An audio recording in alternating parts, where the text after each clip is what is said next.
नमस्कार दोस्तों, मेरा नाम है आशुतोष राय। आप सभी का स्वागत है बीएचयू वर्ल्ड के इस ऑनलाइन लर्निंग प्लेटफॉर्म पे। इस वीडियो में हम बात करेंगे बीएचयू बीएससी मैथ्स और बीएचयू बीएससी बायोलॉजी में आने वाले फिजिक्स पोर्शन के बारे में। जैसा कि आपको पता होगा कि बीएचयू बीएससी मैथ और अब बायोलॉजी 150 क्वेश्चंस का एग्जाम होता है। इसमें से 50 केमिस्ट्री, 50 बायोलॉजी और मैथ और 50 फिजिक्स आता है। तो हम जो 50 क्वेश्चन फिजिक्स का आता है उसी की आज डिटेल डिस्कशन करेंगे कि कहां से क्या सिलेबस आता है, क्या ट्रेंड रहा है, कितने क्वेश्चन किस टॉपिक से आते हैं, कौन सा टॉपिक पढ़ ले तो हमारा सिलेक्शन ऑलमोस्ट हो जाएगा, ज्यादातर क्वेश्चन हम लगा लेंगे, कौन सी बुक फॉलो करनी चाहिए, हर एक चीज को हम डिटेल में पूरा स्टडी करेंगे। तो इसीलिए वीडियो को स्किप नहीं करिएगा, शुरू से लेकर लास्ट तक देखिएगा। ठीक है बच्चों, आइए कुछ देखते हैं। सबसे पहले चीज, इस वीडियो को हमने चार पार्ट में मैं एनालाइज करूंगा आपको। पहला है सिलेबस, दूसरा है स्ट्रेटजी, तीसरा बुक्स और चौथा ट्रेंड एनालिसिस। सिलेबस वो चीज है जैसे अगर आप लड़ाई करने जा रहे हैं तो किस चीज की लड़ाई हो रही है ये चीज आपको समझ आनी चाहिए। अगर आप फिजिक्स में पढ़ने जा रहे हैं तो फिजिक्स बहुत वास्ट है, ठीक है, तो कितना फिजिक्स आपको पढ़ना है, कहां से पढ़ना है, ये चीज की जानकारी हम इसमें लेंगे। दूसरा स्ट्रेटजी, अगर फिजिक्स हमको पढ़ना है, पता चल गया कि इतना चीज है इसको हमको पढ़ना है, तो कैसे पढ़ें कि हम उसको एकदम मास्टर कर ले, उसमें से कहीं सवाल है तो मेरा छूटे ना, वो चीज। और तीसरा बुक्स, अगर आप कोचिंग हमसे पढ़ते हैं, हमारे ऑनलाइन क्लास के एनरोल्ड है तो वेल एंड गुड, अगर नहीं है तो कोई बात नहीं, आप अपने से भी पढ़ सकते हैं। अगर कुछ बुक्स की मदद ले तो आप थोड़ा सा आपको एफर्ट ज्यादा देना पड़ेगा। चौथा ट्रेंड एनालिसिस, किस क्वेश्चन से कितना नंबर का क्वेश्चन आता रहा है, किस टॉपिक से, मतलब कौन सा टॉपिक आपके लिए ज्यादा इंपॉर्टेंट है, कौन सा टॉपिक आपके लिए कम इंपॉर्टेंट है। ऐसा कुछ नहीं होता कि कम इंपॉर्टेंट है कि ये टॉपिक छोड़ देंगे तो सर नहीं हो जाएगा। अगर आप तैयारी 3 महीना 4 महीना पहले भी चालू कर रहे हैं तो आपको पूरा पढ़ना है 100% सिलेबस। अब ये कभी अपने दिमाग में आप मत बैठाइएगा कि सर क्या ये वाला चैप्टर छोड़ दे तो हो जाएगा मेरा। ये जिस दिन आपके दिमाग में बैठा, आप सिलेक्शन से दूर हो जाना चालू कर चुके हैं। आपको पहले पूरा पढ़ के तो जाना है, वहां हम अटेम्प्ट करेंगे भले कम ज्यादा, हम पहले पूरे तरीके से उसके लिए तैयार तो हो जाए, हम सब कुछ को पढ़ तो ले, जान तो जाए कि ये चीजें हैं। एक ही बार ही रीड करेंगे, हम 4 बार नहीं पढ़ेंगे, पर एक बार ही पढ़ेंगे, लेकिन पूरा जरूर पढ़ेंगे। ठीक है, तो आइए सबसे पहले हम बात करेंगे सिलेबस को। तो देखिए, जैसे मैं थोड़ा जब एनालाइज कर रहा था पेपर को, तो मैंने अपने तरीके से 2-3 चीजें जब पढ़ा तो उसको देखा कि हम जो बांटते हैं सिलेबस को, मैं जो बांटता हूं कि मुझे लगता है 3 तरीके से सिलेबस को बांटा जा सकता है फिजिक्स के मेनली। पहला यह है कि कुछ ऐसे टॉपिक है जिसको आपको करना ही चाहिए, ठीक है। दूसरे ऐसे टॉपिक्स जो जरूरी हैं आप कर लीजिए, उसको भी वो जरूरी है। और तीसरे उसको कर लेना समय मिलेगा तो। और ये उन बच्चों के लिए है जो लास्ट के 1 महीना पहले तैयारी करते हैं, ठीक है। और उन बच्चों के लिए जो 3 महीना पहले 4 महीना पहले तैयारी करते हैं, उनको पूरा पढ़ के जाना। ये मत सोचना कि सर आपने बताया कर लेना है इसको तो छोड़ दो, करना क्या है, ठीक है। किस बेसिस पर हमने बांटा इस चीज को समझिए। जो करना ही है आपको, ठीक है, जो चैप्टर करके ही जाना है, ठीक है। जैसे सुबह उठ के आपको ब्रश करना ही है खाने से पहले, ठीक है, वैसा वाले ये टॉपिक्स हैं। इनके क्वेश्चन, नंबर ऑफ क्वेश्चन हमेशा ज्यादा आए हैं, ट्रेंड कुछ भी रहा हो हमेशा क्वेश्चन इनके आए हैं, ठीक है। दूसरा, इसमें क्वेश्चन मीडियम भी आ सकते हैं, इजी भी आ सकते हैं, टफ भी आ सकते हैं, तीनों तरह के क्वेश्चन होते हैं। पर एक चीज फिक्स है कि इनके क्वेश्चन हमेशा आते हैं और ज्यादा आते हैं क्वेश्चन, ठीक है, जो जरूरी है करना। जैसे आपको कई बच्चे होंगे सुबह उठ के ब्रश तो करते हैं लेकिन नहाते नहीं है, 1 दिन 2 दिन पे कर नहाते हैं, लेकिन नहाना भी जरूरी है। ऐसा नहीं कि नहीं नहाते तो काम चल जाएगा, ठीक है। तो जरूरी में वाले क्या है, इनके जो है क्वेश्चन मीडियम नंबर के आते हैं, कभी कभी 1-2 आ जाते हैं, उतने ज्यादा नहीं आते हैं, ठीक है। और दूसरे, इनके जो क्वेश्चन का लेवल होता है उसमें मीडियम लेवल का होता है, आसान क्वेश्चन होता है, टफ क्वेश्चन नहीं होता है इसमें, ठीक है। नहाना बहुत टफ काम नहीं है, लेकिन आप लोग नहीं नहाते, ठंडी में आलसपन दिखाते होंगे। तीसरा है कर लेना, ठीक है। अब जैसे मान लीजिए बोल रहे कुछ बच्चे सुबह उठ के ब्रश किए, जरूरी वाला भी काम कर लिए, नहा लिए। अब कुछ होता है उसके बाद होता है एक्सरसाइज, जिम जाना। अब वो बच्चे कर लेना टाल देते हैं, ठीक है। तो आपको टालना नहीं है, वो भी करना है। तीनों चीज जरूरी है एक स्वस्थ जीवन जीने के लिए, तीनों चीज जरूरी है। वैसे अगर फिजिक्स को आपको बढ़िया 50 में 50 क्वेश्चन करना है तो तीनों जरूरी है, पर तीनों की प्रायोरिटी को समझ पा रहे हैं आप, ये चीज कि कौन ज्यादा जरूरी है, कौन क्या जरूरी है। ऐसा मैं बिल्कुल नहीं कह रहा हूं कि जिम जाना, एक्सरसाइज करना जरूरी नहीं है, सब जरूरी है। बस एक मैं प्रायोरिटी ऑर्डर सेट करने की कोशिश कर रहा हूं। तो वो क्वेश्चन जो होते हैं जो कर लेना, उनके क्वेश्चन बहुत कम आते हैं, कभी कभी नहीं ही आते हैं, ठीक है। और उसमें जो क्वेश्चन होते हैं, इजी क्वेश्चन तो नहीं होते मान के चलिए, मीडियम और टफ होते हैं। इजी 1-2 क्वेश्चन कभी कभी आ जाता है, लेकिन मैक्सिमम मीडियम क्वेश्चंस उसमें होते हैं, ठीक है। तो एक प्रायोरिटी, पहले सारे चैप्टर्स की एक प्रायोरिटी सेट करना हमें बहुत जरूरी है, क्योंकि आपके पास जब एनसीईआरटी खोलेंगे, आपका सिलेबस सबको पता है एनसीईआरटी ही है, मतलब जो चैप्टर्स उसमें दिए वही चैप्टर है। पर जब आप सिलेबस को खोलेंगे, बुक को देखेंगे, उसमें 30-35 चैप्टर है आपके पास टोटल। तो 30-35 चैप्टर पढ़ेंगे, एकदम दिमाग चकराने लगेगा आपका कि कैसे इतना सारा चैप्टर हम पढ़े। तो इसके लिए आपको प्रायोरिटी सेट करना जरूरी है। जैसे आपके जो दोस्त होंगे, अब उसमें आपने प्रायोरिटी सेट कर रखे होंगे कि ये दोस्त बुलाएगा तो जाऊंगा, अगर ये बुला देगा तो इसके साथ चला जाऊंगा। जैसे आपके मान लीजिए 2 दोस्त होंगे, एक बुला चलो क्रिकेट खेलने, एक बोला उससे फोन पे बात करना है, मान लीजिए लड़की दोस्त हो लड़का दोस्त हो जो भी हो, तो आप जिसको प्रायोरिटी बनाए होंगे अपना कि नहीं पहले उससे बात करना जरूरी है, खेलना बाद में जरूरी है, खेलना जरूरी है, जो आपका प्रायोरिटी हो। ऐसे ही पढ़ाई में भी आपको प्रायोरिटी चैप्टर्स का सेट करना जरूरी है। पर पढ़ाई में एक चीज जरूरी है कि सबको करना जरूरी है, प्रायोरिटी के साथ सबको करना जरूरी है। पर इसमें जीवन में आप कई चीजें इग्नोर भी कर सकते हैं, ठीक है। अगला देखिए, तो हमने करना ही है, मैं बताया जो इंपॉर्टेंट टॉपिक्स है हमारे पास, ठीक है। और उन टॉपिक्स में आपका हमको जो करना ही है, इनको कभी छोड़ के हम जाएंगे ही नहीं। अगर हमने बीएससी मैथ और बायोलॉजी का पेपर का एग्जाम का फॉर्म भरा या हम तैयारी करने की सोचे, तो ये टॉपिक मेरे नजरों से कभी छूट जाए, ऐसा हो ही नहीं सकता। पहला इसमें टॉपिक आता है हीट एंड थर्मोडायनेमिक्स। लगातार क्वेश्चंस आते हैं इससे, एक ट्रेंड इसका है, 5-6 क्वेश्चन अभी बताऊंगा कितना क्वेश्चन आता है, ठीक है। तो इससे करके ही जाना है आपको हीट एंड थर्मोडायनेमिक्स। बेसिकली इसमें आपका जो पढ़ेंगे, देखिए अब हीट एंड थर्मोडायनेमिक्स जब आप पढ़ने जाएंगे तो इसमें कई तरह के क्वेश्चन बनते हैं। एक क्वेश्चन आपका ग्राफिकल वाले बनते हैं थर्मोडायनेमिक्स से, ठीक है, जो आप में बहुत कम आते हैं, ठीक। दूसरा आपको कैलोरीमेट्री वाले जो क्वेश्चंस बनते हैं, ठीक है, कि जैसे एक बर्फ लिया 30 डिग्री सेल्सियस, बर्फ 30 पे तो होगा नहीं, बर्फ लिया -10 डिग्री सेल्सियस पे, पानी लिया 15 डिग्री सेल्सियस पे, दोनों को मिला दिया, टेम्परेचर कितना बना। 2 रॉड लिया, दोनों को जुड़ा दिया, दोनों का जंक्शन पॉइंट का टेम्परेचर कितना है। तो वो वाले क्वेश्चंस आते हैं, ठीक है, हीट एंड थर्मोडायनेमिक्स के। बाकी आपके जो लॉ है, जितने थर्मोडायनेमिक्स के लॉ है, उन सब पे तो क्वेश्चन आते हैं। केमिस्ट्री में भी वो चीज पढ़ेंगे, थोड़ा सा अगर तेज तरार बच्चे होते हैं उधर से रिलेट कर लेते हैं, पर प्लस माइनस का फर्क होता है तो उसमें गड़बड़ा भी जाते हैं कई बहुत तेज बच्चे, ठीक है। तो तेज बनना है, बहुत तेज नहीं बनना है दूसरे सेंस में, ठीक है। हीट एंड थर्मोडायनेमिक्स के बाद दूसरा जो चैप्टर आता है वो आपका आता है मैकेनिकल प्रॉपर्टीज ऑफ सॉलिड और फ्लूइड, ठीक है। फ्लूइड मैकेनिक्स बोलते हैं, ठीक है, जिसमें इलास्टिसिटी, सरफेस टेंशन आता है। जैसे क्वेश्चन क्या आएगा कि एक बबल है, फूट गया, ठीक है, छोटा छोटा कई बबल बन गया। अब उसमें पूछेगा, आपका रेडियस बोल देगा, पहले वाले का दे देगा, या तो वॉल्यूम दे देगा या सरफेस एनर्जी दे देगा, दूसरे वाले का पूछेगा, ठीक है। ऐसे ऐसे क्वेश्चंस आएंगे। हाइड्रोलिक से क्वेश्चंस आते हैं आपके, मान लीजिए पास्कल लॉ वगैरह से, ठीक। तो ये इंपॉर्टेंट है क्योंकि इससे क्वेश्चन हमेशा आए हैं और बढ़िया नंबर के क्वेश्चंस आए, तो ये दोनों को आप कभी नहीं छोड़ेंगे, ठीक है। ये दोनों को क्या करेंगे, कभी नहीं छोड़ेंगे सर। तीसरा है वेव, थोड़ा सा कठिन चैप्टर है। मैंने बोला कि जो कर लेना ही है, मतलब जरूरी करना है आपको, ठीक है। उसमें बहुत कुछ चैप्टर कठिन भी है, ऐसा नहीं सब चैप्टर आसान है। और वेव जैसे चैप्टर जो होता है कई समझने में ही बहुत समय लग जाता है। तो जो कठिन चैप्टर है उसको पहले पढ़ने की कोशिश करेंगे जब आपके पास समय हो, ठीक है। तो वेव जैसा जो चैप्टर है, जिसमें आपको स्टैंडिंग वेव के बारे में पढ़ना, बहुत डिटेल में तो नहीं है, पर आपको सब आना चाहिए। उसमें मेनली नो डॉट के क्वेश्चंस आते हैं, उसमें ओपन ऑर्गन पाइप के क्वेश्चंस आते हैं, तो वहां से आपको आता है, लेकिन उसको समझना बहुत जरूरी है क्योंकि उसमें कंफ्यूजन बहुत होता है, ओपन एंड क्लोज एंड पे कंफ्यूजन होता है वहां पे, ठीक है। तो ये थोड़ा सा कठिन चैप्टर पड़ेगा, पर इसको करना ही है हमको, ठीक है।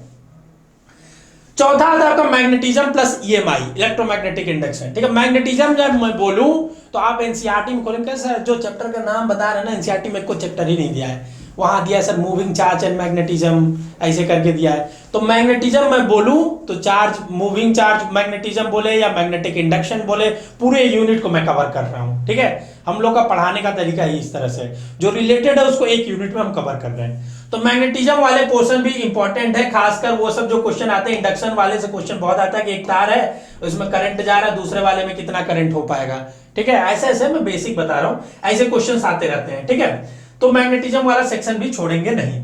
फिर आता है आपका काइनेमेटिक्स, खासकर 2D मोशन, ठीक है। आप बोलेंगे कि सर 2D मोशन है, मतलब 1D मोशन हमारे लिए इंपॉर्टेंट नहीं है, वेक्टर वाला पोर्शन। 2D मोशन पढ़ ही तब पाएंगे जब 1D मोशन आपको आएगा, ठीक है। जब आपको इक्वेशन ऑफ मोशंस आएंगे एक डायरेक्शन में, तभी तो 2 डायरेक्शन में। 2D मोशन कुछ नहीं है, दो एक डायरेक्शन को अगर आप मिला दे x और y, एक 1D इधर है 1D इधर है, तो अगर 2 1D को आप मिला दे तो 2D बन जाता है। तो 1D अगर आपको आएगा तभी 2D आएगा, क्वेश्चन 2D से आएगा। 2D से मतलब प्रोजेक्टाइल मोशन से क्वेश्चन आएगा, बॉल फेंकेगा कुछ एंगल पे, बोलेगा सेम रेंज पे कितने कितने एंगल पे फेंके तो जाएगा, 2 बॉल फेंकेगा उसका मैक्सिमम हाइट पूछेगा। बहुत आसान क्वेश्चन बता रहा हूं, इतना आसान भी नहीं आएगा, ठीक है। रिलेटिव मोशन पूछेगा, बोलेगा दो बच्चे थे साथ में चल रहे थे ट्रेन में, एक ट्रेन से कूद गया तो बताओ उसका स्पीड कितना होगा ट्रेन के रिस्पेक्ट में। अम्ब्रेल छाता लेके मैं जा रहा था, बारिश अचानक घनघोर बारिश होने लगी तो मैं कितने डिग्री पे छाता रखूं कि बारिश हम पे न गिरे।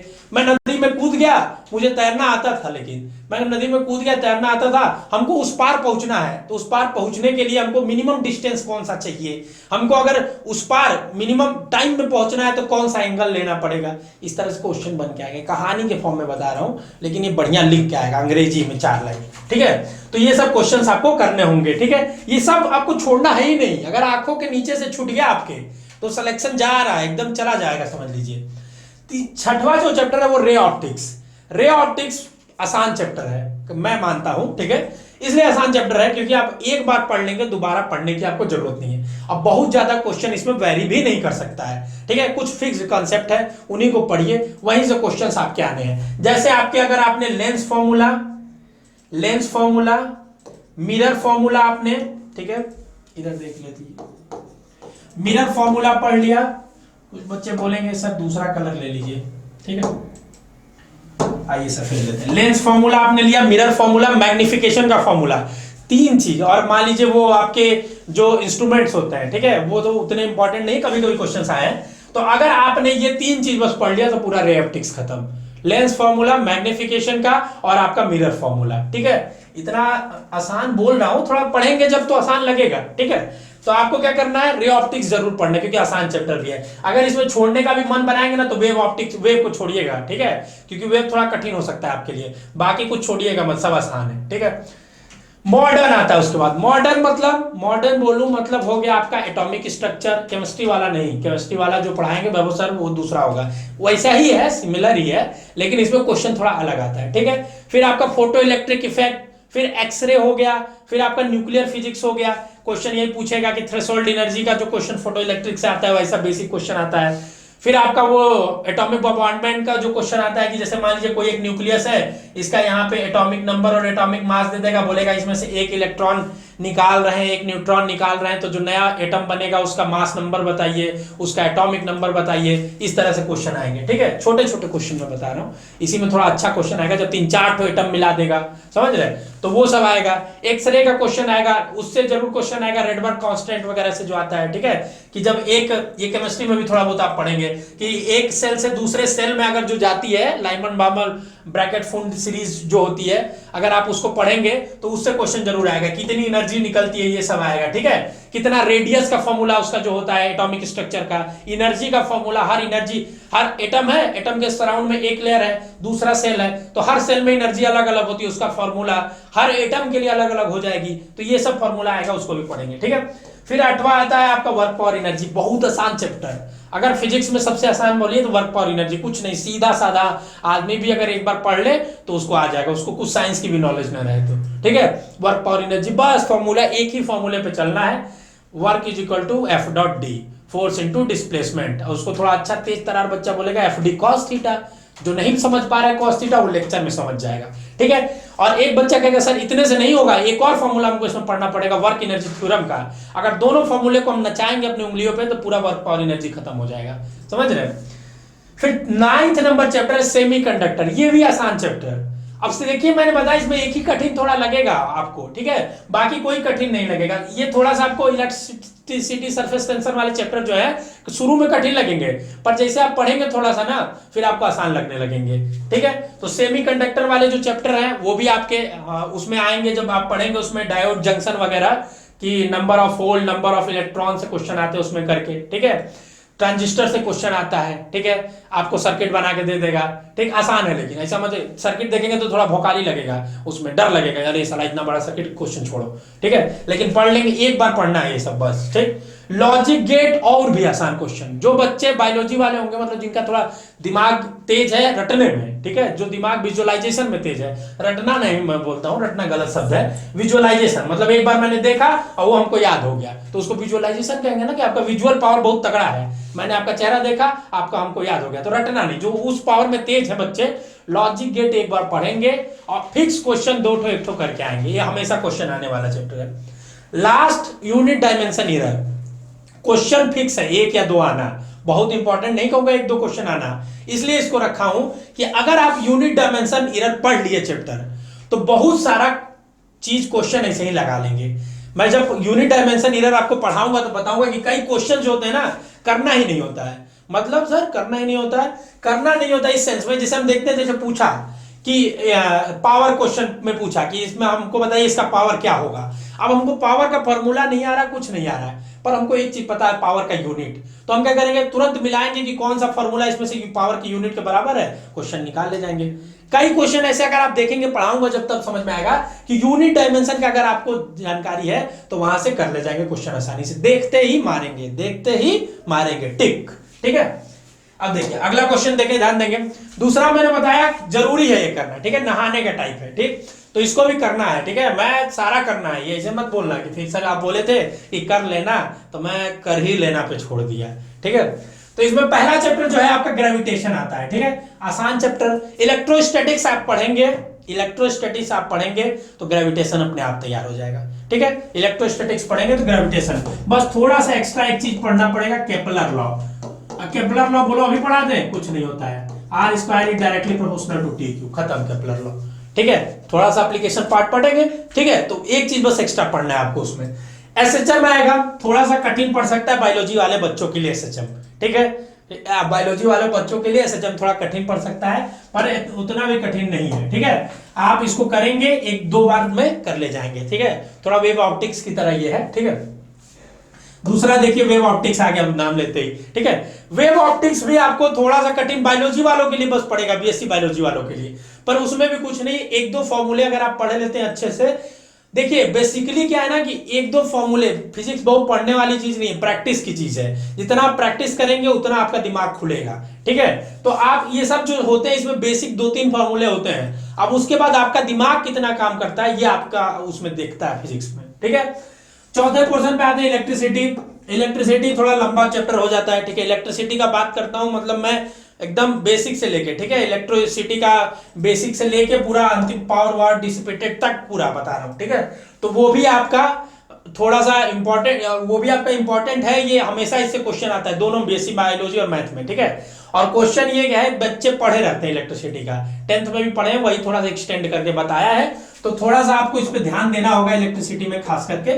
ठीक, चौथा कैपेसिटर, जब इलेक्ट्रोस्टेट पढ़ा, ग्रेविटेशन पढ़ा, तो कैपेसिटर भी लगभग लगभग तैयार हो जाता है, बस थोड़ा उसको उलटना होता है। ठीक है, उलटने का मतलब उस समय जब पढ़ाएंगे तो समझ आएंगे। ठीक है, कैपेसिटर में बेसिकली आपके जो क्वेश्चंस आते हैं वो एक कैपेसिटर दे देगा, उसके बीच में कुछ डाल देगा, बोलेगा इसका नया कैपेसिटेंस बताओ, दो चार तो कैपेसिटर दे देगा सीरीज पैरेलल में जोड़ के, बोलेगा इसका कैपेसिटेंस इक्वल बताओ, रेजिस्टेंस का जैसे होता है वैसे कैपेसिटर।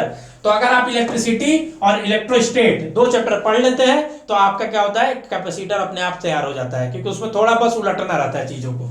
ठीक, इलेक्ट्रोस्टेट मैंने बता ही दिया, कुछ नहीं, बस पूछेगा इलेक्ट्रिक पोटेंशियल, कोई चार्ज बैठा देगा कहीं, उसका दूर पोटेंशियल, इलेक्ट्रिक डाइपोल कहीं खड़ा कर देगा, बोलेगा उसका बताओ। तो ये सब फॉर्मूले बेस्ड है, पर इसमें प्रैक्टिस मांगता है। इलेक्ट्रिसिटी, इलेक्ट्रोस्टेट, ग्रेविटेशन, तो मान लीजिए ऐसे ये फ्री बोनस वाला है, इस पे तैयार हो जाता है कैपेसिटर। इन तीनों में फॉर्मूला बेस्ड ही क्वेश्चंस हैं, बहुत ज्यादा दिमाग नहीं लगाने होते कि आपका कुछ अलग ही बन जाएगा। ठीक है, पर इसमें सारा का सारा आपको प्रैक्टिस मांगता है, जितना प्रैक्टिस उतना ज्यादा आपका निखार आएगा। ठीक है, फिर आता है बेसिक मैथ। मैथ नहीं है ये, ठीक है, बेसिक मैथ है जो फिजिक्स में यूज होगा, जैसे ट्रिग्नोमेट्री के कुछ इक्वेशंस यूज होंगे। ठीक है, ट्रिग्नोमेट्री के कुछ इक्वेशंस यूज होंगे। दूसरी चीज कुछ और जैसे यूज होते हैं, आपको ये सब जो बायो वाले बच्चों के लिए थोड़ा लग रहा होगा, डिफरेंशिएशन, इंटीग्रेशंस, मैथ वाले बच्चे तो बहुत इसमें महारत हासिल किए रहते हैं। ठीक है, तो उनके लिए कोई बड़ी बात नहीं है, बायो वालों के लिए थोड़ा इसमें जोर देना पड़ेगा भाई। ठीक है, क्योंकि ये नहीं पढ़ोगे तो फिजिक्स बहुत थोड़ा सा कठिन लगने लगेगा। तो पहले हम इसी से स्टार्ट करेंगे, बेसिक मैथ ही पढ़ाएंगे, ताकि आपको थोड़ा एकदम फील आ जाए फिजिक्स की, हाँ फिजिक्स पढ़ रहे हैं, कठिन नहीं है, आसान है। ठीक है, तो जब लैंग्वेज किसी चीज का पढ़ लेंगे ना तो आसान हो जाती है चीजें, तो लैंग्वेज है बेसिक मैथ। फिजिक्स का लैंग्वेज क्या है, बेसिक मैथ है, वेक्टर। ठीक है, फिर वेक्टर आ गया, ठीक है। तो इन दोनों को मैं लैंग्वेज मानता हूं फिजिक्स की, ठीक है। बेसिक मैथ और वेक्टर को मैं क्या मानता हूं, लैंग्वेज मानता हूं फिजिक्स की, ठीक है। जैसे आप मान लीजिए, अगर मैं भोजपुरी में बात अगर करता हूं मान लीजिए, तो अगर आप हमसे बढ़िया से बात करना चाहते हैं तो आपको भोजपुरी आना चाहिए ना, भोजपुरी लैंग्वेज समझना चाहिए ना। जब भोजपुरी लैंग्वेज समझने लगेंगे तो आप बेसिक मैथ और वेक्टर को समझने, तब आप हमसे बात कर पाएंगे। तो अगर आप बेसिक मैथ और वेक्टर जो उसका लैंग्वेज है इसको पकड़ लिए तो पूरे फिजिक्स से आप बात कर पाएंगे। बात करेंगे तो बात करने से सारी बातें निकल जाती है, अंदर की बातें भी, ठीक। फिर आता है laws of motion. Laws of motion में ना क्वेश्चन तो बहुत बनाना चाहे तो बहुत डीपली बनता है, लेकिन आप में बेसिक बेसिक क्वेश्चन आता है। 2-4 तो पुली का क्वेश्चन, पुली आज तक आया भी नहीं है वैसे, ठीक है।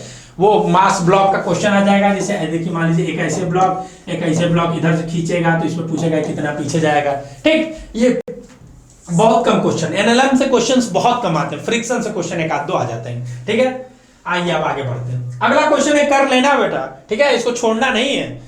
दूसरा, पहला है rotation and centre of mass. ये अगेन थोड़ा सा कठिन टॉपिक हो जाता है पर बहुत इंपॉर्टेंट नहीं है। तो वेव मैंने एक बोला था जो छोड़ना है, उसके बाद अगर छोड़ना चाहे तो इसको छोड़ सकते हैं, लेकिन छोड़ना नहीं, ठीक है।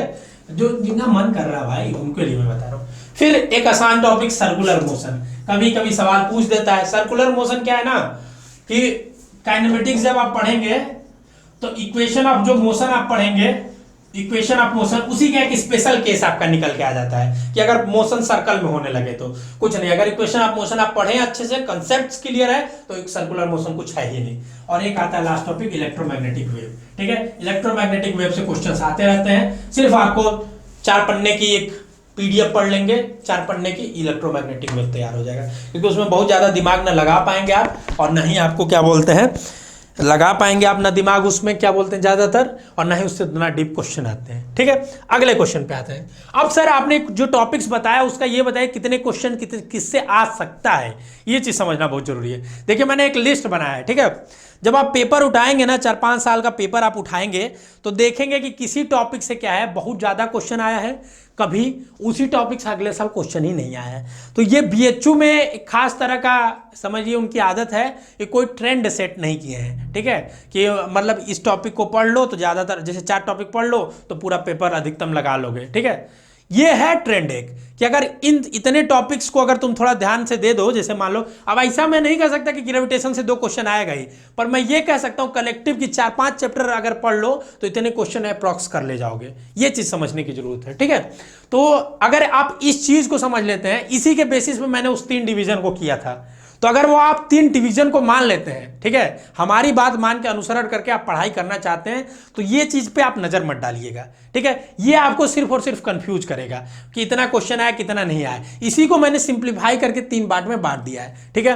पर अगर आप चाहते हैं खुद का दिमाग लगाना, क्योंकि आप हम पे विश्वास नहीं करते हैं, अगर मान लीजिए कहते हैं नहीं सर मैं एक बार खुद से भी देखना चाहता हूं करना, तो इस चीज को ध्यान दीजिए, ठीक है। देखिए ग्रेविटेशन से क्वेश्चन बीएससी मैथ्स का एक लाइन है, बीएससी बायोलॉजी का 1-2 क्वेश्चन हमेशा आया है, ठीक है, 1 या 2 ऐसे ही बायोलॉजी में भी आया। इलास्टिसिटी, सरफेस टेंशन वाले चैप्टर, मैकेनिकल प्रॉपर्टीज वाले जो चैप्टर है उनसे मैथ में क्वेश्चन ज्यादा आते हैं, बायोलॉजी में 1-2 क्वेश्चन कम आते हैं, ठीक है। तो 3 से 4-5, इसीलिए मैंने सोची इसको पहले प्रायोरिटी लिस्ट में डाला था चैप्टर को। तीसरा थर्मोडायनेमिक्स, इसको भी मैंने पहले प्रायोरिटी लिस्ट में डाला था। आपको अब समझ में आ रहा होगा कि जो ज्यादा क्वेश्चन का था सर ने उसमें डाल दिया था, पहले ही बता दिया हमको। तो अब भी आप हम पे विश्वास करके ये चीज छोड़ सकते हैं। फिर भी आप चाहें तो एक बार, अच्छा बच्चा वही होता है जो खुद से देखे, भले फॉलो करे हर एक चीज को, पर हर चीज को देखना चाहिए, उसको समझना चाहिए। तो थर्मोडायनेमिक्स बीएससी मैथ का 6-7 क्वेश्चन, बायोलॉजी में 3 से 5 क्वेश्चन, ठीक है। एसएचएम का 3 क्वेश्चन और बायोलॉजी में 1 क्वेश्चन। तो एसएचएम आपके लिए कठिन भी लगता है, एक ही क्वेश्चन भी आता है। वेव के 4 से 5 क्वेश्चन, 3 से 4 क्वेश्चन बायोलॉजी में। वेव आपके लिए इंपॉर्टेंट है दोनों के लिए, ठीक है, वेव का क्वेश्चन आता है भाई। वेव ऑप्टिक्स का बात करेंगे तो 2 से 3 क्वेश्चन आप बीएससी मैथ के लिए, बायोलॉजी के लिए 1 क्वेश्चन। आपको कठिन भी लगता है इसलिए कम दे रहे हैं, वो खुद ही जानते हैं कि आपको जो कठिन लगेगा वो कम देंगे, ठीक है। मैग्नेटिज्म के 3 से 5 क्वेश्चन, बायोलॉजी में 2 से 3 क्वेश्चन। ईएमआई का 1 क्वेश्चन, 1 से 2 क्वेश्चन बायोलॉजी में, ठीक है। अब आ जाते हैं photo electric effect, atomic structure, modern का आधा पार्ट। क्या इसको बोलेंगे, मैंने मॉडर्न को भी 2 पार्ट में बांधा है, मॉडर्न का आधा पार्ट। आधा पार्ट से क्वेश्चन 3 से 5 फिजिक्स मैथ में आया है, बीएससी मैथ में, और 4 से 6 क्वेश्चन बायोलॉजी में आया है। तो बायोलॉजी वालों के लिए यहाँ फायदा है, इसको पकड़ के रखो, इसको छोड़ना नहीं है मॉडर्न के, इसलिए पहली लिस्ट में डाला है हमने इसको, ठीक है। इलेक्ट्रिसिटी जो है 3 से 4 क्वेश्चन, ठीक है। और बायोलॉजी में भी 3 से 4 बराबर वेटेज है, लेकिन आपको फॉर्मूला बेस्ड है, इसमें प्रैक्टिस मांगेगा। और इलेक्ट्रोस्टेट 1 से 2 क्वेश्चन और 1 क्वेश्चन आपका आता है इसमें क्या बोलते हैं बीएससी बायोलॉजी में। तो आपको अगर ये स्क्रीनशॉट लेना हो तो ले सकते हैं, इसको आप फैलाइए बच्चों के बीच में, ठीक है, अलग अलग जगह फेसबुक पे, इंस्टाग्राम, ट्विटर, हर जगह फैलाइए और हमें भी टैग करिएगा, खुशी होगा, ठीक है। आइए अगला देखते हैं। अगला जो है आपका टॉपिक है रे ऑप्टिक्स। आसान टॉपिक मैंने बोला, मैथ में 2 से 3 क्वेश्चन, बायोलॉजी में 3 से 4 क्वेश्चन, एक रेंज बताया है। अब कई तेज तरार बच्चे क्या करेंगे ना, लाइनियां पूरा जोड़ देंगे, बोलेंगे सर टोटल क्वेश्चन आपने जितना बताया बीएससी मैथ में मैंने जोड़ा तो आपका सर 60 से 70 क्वेश्चन आ गया। बताइए सर 85 क्वेश्चन आता है। अरे मेरे प्रभु, मैंने आपको बोला कि 4 से 5 क्वेश्चन, मतलब 4 भी आ सकता है, 5 भी आ सकता है, 1 से 2 क्वेश्चन, मतलब 1 भी हो सकता है, 2 भी, एक रेंज बता रहा हूं कि इतने से इतने के बीच में ये रहेगा क्वेश्चन, ठीक है। ये मैंने 3-4 साल का एनालिसिस करके देखा है कि कभी कभी 1 क्वेश्चन दे दिया, कभी कभी 4, तो मैंने दोनों सबका एवरेज एक निकालने की कोशिश की है, ठीक है। फिर देखिए काइनेमेटिक्स से 2 से 4 क्वेश्चन मेनली 2D वाला पोर्शन से आता है, ठीक है, मैंने बता ही दिया। 1D से क्वेश्चन बहुत कम आते, नहीं आते मान के चलिए। बायोलॉजी वालों के लिए इंपॉर्टेंट है काइनेमेटिक्स, ठीक है। रोटेशन और कोलिजन 1 क्वेश्चन, बायोलॉजी वालों के लिए कभी कभी 2 क्वेश्चन भी पूछ दिया है, ठीक है। हालांकि चैप्टर कठिन है पर आपके लेवल पे आसान आएगा, ठीक है। कैपेसिटर 1 से 2 क्वेश्चन दोनों के लिए बराबर। कैपेसिटर, इलेक्ट्रोस्टेट, इलेक्ट्रिसिटी, मैथ बायो को कोई देख के अंतर नहीं करता, उसके लिए सब बराबर है, तो बराबर क्वेश्चन आए अक्सर मैं देखा हूं। एसी में 1 से 2 क्वेश्चन आपका बीएससी मैथ और 2 क्वेश्चन बायोलॉजी में। अब आ गया आपका सबसे इंपॉर्टेंट चैप्टर एक और, सेमीकंडक्टर प्लस लॉजिक गेट। इसमें 4 से 5 क्वेश्चन आए हैं आपके बीएससी मैथ में, बीएससी बायोलॉजी में 4 से 7 क्वेश्चन। और अकेले मैं यहां लिख दे रहा हूं, देखो दोनों को एक में लिखा हूं क्योंकि दोनों प्रेमी जोड़े हैं, ठीक है, इनको अलग नहीं किया जा सकता, आपके हमारे बस का नहीं है। तो लॉजिक गेट जो है अकेले 2 क्वेश्चन आता है यार, हर साल 2 क्वेश्चन आ ही जाता है। 1-2 क्वेश्चन तो नहीं, लेकिन 1 क्वेश्चन, 2 चैप्टर बता दूं आपको, यूनिट डायमेंशन और लॉजिक गेट, बेहद आसान चैप्टर और बेहद क्वेश्चन वाले चैप्टर, हमेशा 1-2 क्वेश्चन आने ही है, ठीक है। तो इनको जो छोड़ के जाएगा वो बहुत बड़ी मूर्खता का बात कर रहा है, ठीक है। छोड़ना है ही नहीं यार, समय आपके पास पर्याप्त, पढ़िए पूरा हम लोग जान लगा देंगे, आप भी जान लगाइए, ठीक है। अब देखिए 4 से 7 क्वेश्चन आते हैं। एक्सरे और न्यूक्लियर फिजिक्स जो हो, मॉडर्न का दूसरा पार्ट, मैंने जो बोला था वहां पे कि मॉडर्न का पहला पार्ट, दूसरा पार्ट, इससे 1 से 2 क्वेश्चन, लेकिन बायोलॉजी वाले, तो सोचिए बायोलॉजी वालों के लिए मॉडर्न कितना इंपॉर्टेंट हो जाता है। वहां 6 क्वेश्चन और यहाँ 4-10 क्वेश्चन हो जाएंगे, 50, आधा 1/5वां क्वेश्चन आप मॉडर्न से ही कर ले जाएंगे। कुछ समझ रहे हैं आप? मॉडर्न अगर पढ़ लेते हैं आप, मॉडर्न पढ़ लेते हैं, थर्मोडाइनमिक्स पढ़ लेते हैं, वेव तो आप नहीं पढ़ पाएंगे मुझे पता है, छोड़ेंगे ही, ठीक है। चलिए मैं उसको पहले ही निकाल दे रहा हूं। अब आप मैकेनिकल प्रॉपर्टीज वाला चैप्टर पढ़ लेते हैं, फिर आपका मान लीजिए इसको निकालिए, काइनेमेटिक्स भी पढ़ लिया, आसान ही है, चलिए इसको भी छोड़ दीजिए, आपको कठिन लगता होगा। मैकेनिकल प्रॉपर्टीज वाला चैप्टर पढ़ लेते हैं, फिर आपको मॉडर्न के बाद पीछे हमने कौन सा चैप्टर एक और बताया था इंपॉर्टेंट, ये आपका मैग्नेटिज्म भी आपको कठिन लग सकता है मान लीजिए, चलिए ठीक है। रे ऑप्टिक्स पढ़ लेते हैं, ठीक है, रे ऑप्टिक्स पढ़ लेते हैं, फिर आपका यूनिट डायमेंशन पढ़ लेते हैं, सेमीकंडक्टर लॉजिक गेट पढ़ लेते हैं। 25 क्वेश्चन कर ले जाएंगे 6-7 टॉपिक पढ़ के ही, समझ रहे बात को? तो इतना थोड़ा चालाकी से पढ़ाई करना बहुत जरूरी होता है आज के ज़माने में। पढ़ाई करना, खच्चर नहीं बनना है सिर्फ, ठीक है, फिर फॉलो नहीं करना है हमको कि कोई चीज़ दे दिए उसी को लेके ढोना है, हमको स्मार्टली आज के ज़माने में मूव करना है, बहुत आगे जाना है ना हमको, ठीक। फिर आगे हमने बताया यूनिट डायमेंशन से 1-2 क्वेश्चन, बायोलॉजी में 1-2 क्वेश्चन ज़्यादा ही आते हैं। सर्कुलर मोशन मैंने बोला था कभी आ जाता है कभी नहीं आता है, काइनेमेटिक्स में ही गिनेंगे। वेक्टर और वर्क पावर एनर्जी को मैंने मिला दिया, कभी 1-2 क्वेश्चन आया कभी नहीं आया। वेक्टर से डायरेक्ट क्वेश्चन नहीं आएगा बेटा, ठीक है। बेसिक मैथ और वेक्टर मिला के अगर आप हमारे कोर्स में पढ़ेंगे तो 6 से 7 लेक्चर में पढ़ाऊंगा, पर इससे एक भी सवाल नहीं आएगा एग्जाम में। फिर बोलेंगे सर 7 घंटा हमारा बर्बाद करना चाहते हैं आप, नहीं, ये लैंग्वेज है फिजिक्स की, और फिर लैंग्वेज में पकड़ बनाना जरूरी है। अगर किसी सब्जेक्ट पे पकड़ बनाना है तो हिंदी पढ़ने जाएंगे, कखहरा और आपको अ नहीं आएगा तो कहाँ से कर पाएंगे आगे की चीज़ें, समझ रहे हैं? तो कखा गघा अ और मात्रा सब आना चाहिए आपको, तो यही चीज़ है, ये सब बेसिक मैथ और वो पढ़ेंगे, उसमें टाइम इन्वेस्ट करना बहुत जरूरी होता है, ठीक है। और इलेक्ट्रोमैग्नेटिक वेव से 1 से 2 क्वेश्चन। अब कुछ ज्ञानी महात्मा लोग कमेंट करेंगे हमसे, हमें बोलेंगे सर आप हमारे साथ धोखा किए। बोले क्या? सर कुछ चैप्टर आप छोड़ दिए, न्यूटन्स लॉ ऑफ मोशन, ऐसे 1-2 चैप्टर और वो गिना देंगे, ठीक है, मान लीजिए। मैंने वैसे भी ब्रॉडली क्लासीफाई किया है, तो मैं बोलूँगा कि जो भी रेस्ट चैप्टर बन गए, बच गए, वो एक क्वेश्चन कभी कभी आएंगे, कभी नहीं आएंगे, कभी कभी आएंगे, कभी नहीं आएंगे।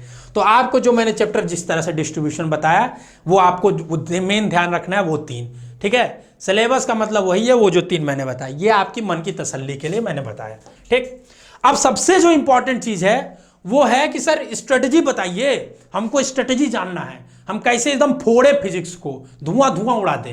तो देखिए स्ट्रेटजी 4 चीज है सिर्फ और सिर्फ, ठीक है, पढ़ने के लिए। पहला देखिए, इसमें एक चीज छूट ही गया है, ठीक है। पहला है आपका कंसेप्ट, कोई भी चैप्टर पढ़ने से पहले उसके कंसेप्ट्स को समझेंगे। दूसरा उस पे प्रैक्टिस, ठीक। तीसरा रिवीजन, प्रैक्टिस करने के बाद उस चीज का रिवीजन, ठीक है। चौथा है आपका ट्रिक्स, जो मैंने यहां लिखा नहीं है, छूट गया है, ठीक। चौथा क्या है? ट्रिक्स, शॉर्ट ट्रिक्स और मेथड जो भी है, ठीक। और ट्रिक्स प्लस इसमें प्रीवियस ईयर के क्वेश्चन पेपर कर लीजिए। यही आपका स्ट्रेटजी है सर, बस इतना छोटा स्ट्रेटजी। अब इसको समझाता हूं मैं।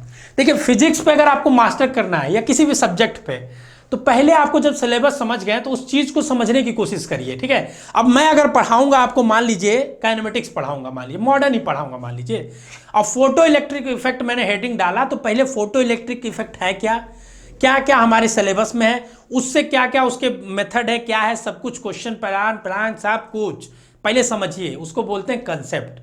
कि फोटो इलेक्ट्रिक इफेक्ट मैंने लिखा तो आपके दिमाग में सब चमक जाना चाहिए कि अच्छा फोटो इलेक्ट्रिक इफेक्ट मतलब इसमें आइंस्टीन का इक्वेशन आएगा, इसमें ये इक्वेशन आएगा, E = hc/λ आएगा। अच्छा थ्रेशोल्ड वैल्यू की बात करेंगे, तो जो मैं टॉपिक बोलूं तो उस पर जो चीजें चमक जानी चाहिए, उसके फॉर्मूले वगैरह आपके दिमाग में, तो उसको बोलते हैं कंसेप्ट, मतलब उस चीज को पूरा समझ लेना।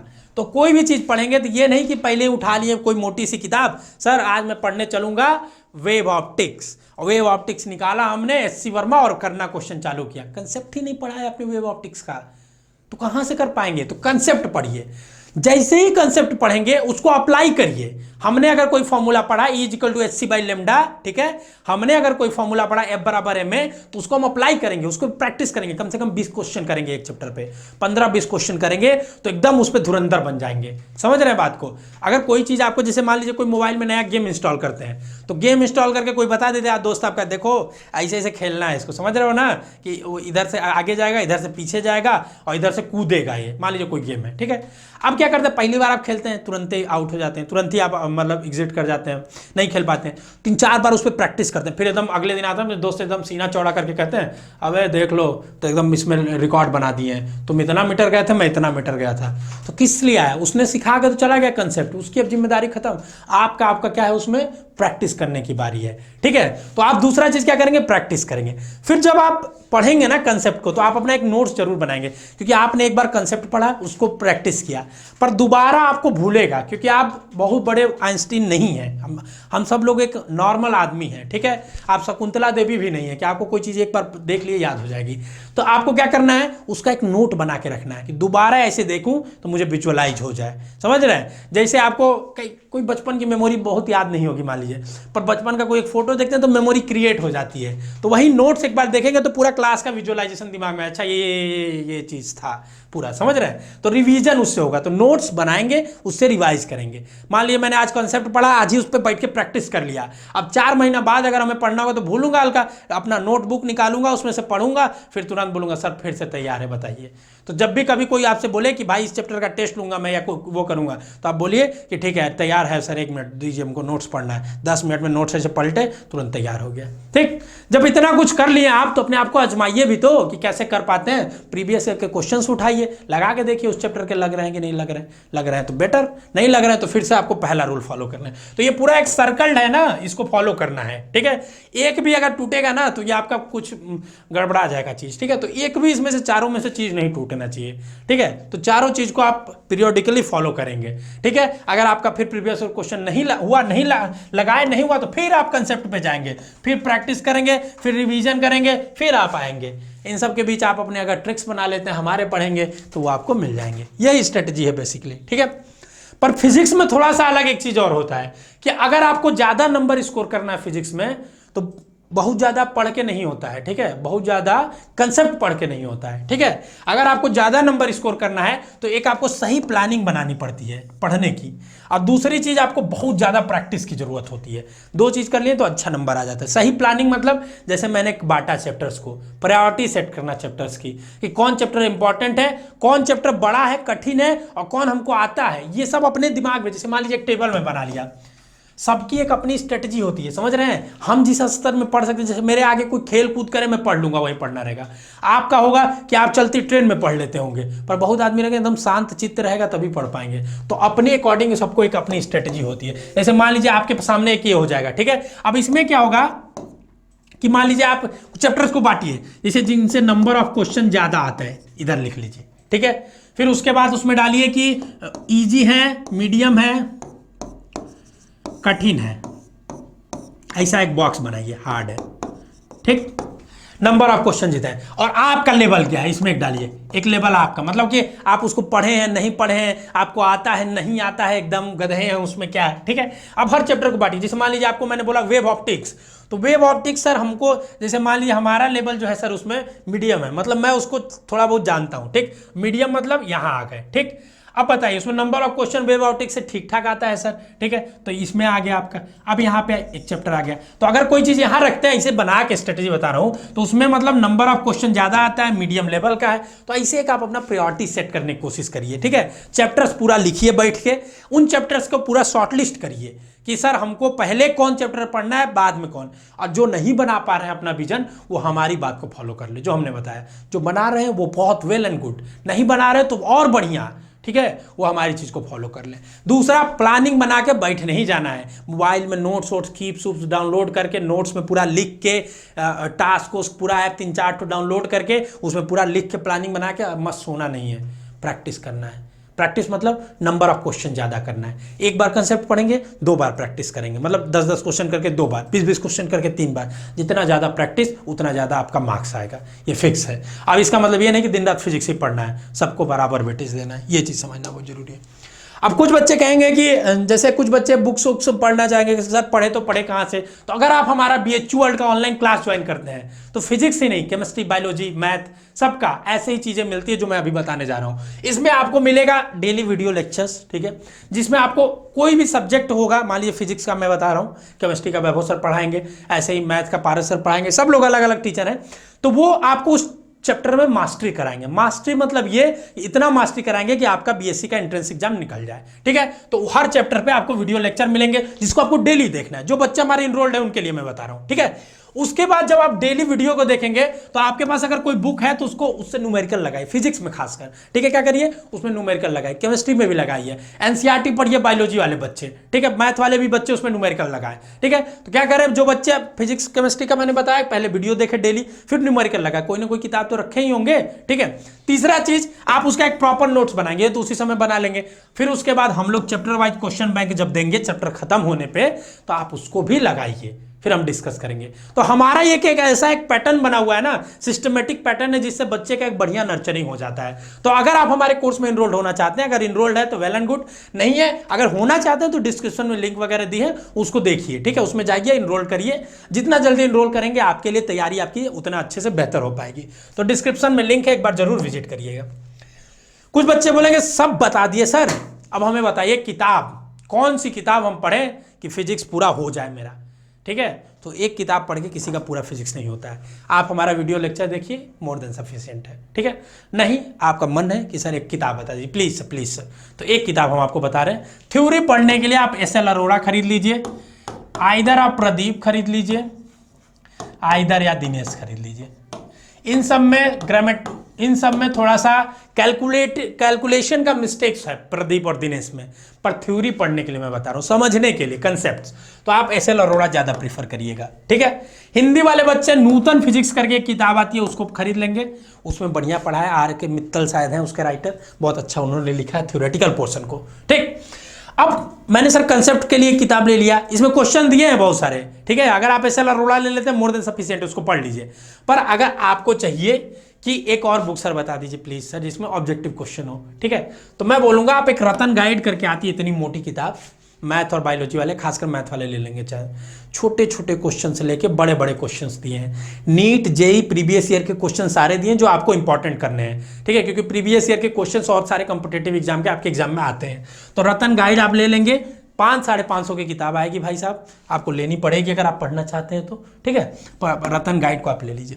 कुछ बच्चे बोले सर एक और किताब बता दीजिए, सर एक किताब से नहीं हो पाएगा, इतने मैं 2 और पढ़ना चाहता हूँ, तो उनके लिए एक और किताब है objective physics by DC Pandey, 2 volume में आएगी, इतनी मोटी मोटी, ठीक है।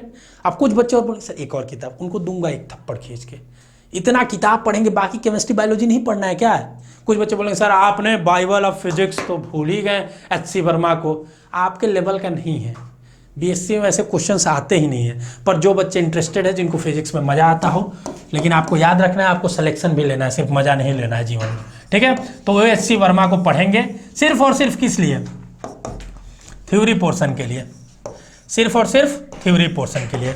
इसमें को ऑब्जेक्टिव 1 आप लगा सकते हैं, ठीक है, ऑब्जेक्टिव 1 आप लगा सकते हैं, पर आप ज़्यादा अगर लगाएंगे तो कन्फ्यूजन होंगे, क्योंकि आपका लेवल नहीं है, इसका लेवल किताब का थोड़ा ज़्यादा है, ठीक है। सर ने बहुत अच्छा लिखा है थ्योरेटिकल पोर्शन आपके लिए, ठीक है। तो मैंने बता दिया किताब SL अरोड़ा लीजिए, और कुछ लेने की जरूरत नहीं है, ठीक है। अब उसके बाद आपका ये बुक्स ले लीजिए और बस, ऑनलाइन क्लास लिए हैं, मोर देन सफिशिएंट है आपकी तैयारी के लिए, ठीक है। इसके अलावा कुछ भी आपको फिजिक्स के लिए ज़रूरत नहीं है, ठीक है। BSc मैथ और बायोलॉजी वाले बच्चों के लिए इतना फॉलो करते हैं, तो हमें भी फॉलो करिए इंस्टाग्राम पे अगर इतना फॉलो किए तो, और एक एक चीज़ को फॉलो करिए। ये नहीं कि आधा सिलेबस पढ़ना है सर, आधा हमारा पढ़िएगा आधा दूसरे का पढ़िएगा, हमारा फॉलो कर रहे हैं तो शुरू से लेकर अंत तक हमारा फॉलो करिएगा, ठीक है। चलिए बच्चों, आज के वीडियो में इतना ही, फिर मिलेंगे आपसे अगले किसी वीडियो में। तब तक के लिए खूब मन लगा के पढ़िए, स्वस्थ रहिए, मस्त रहिए, ऑल द बेस्ट।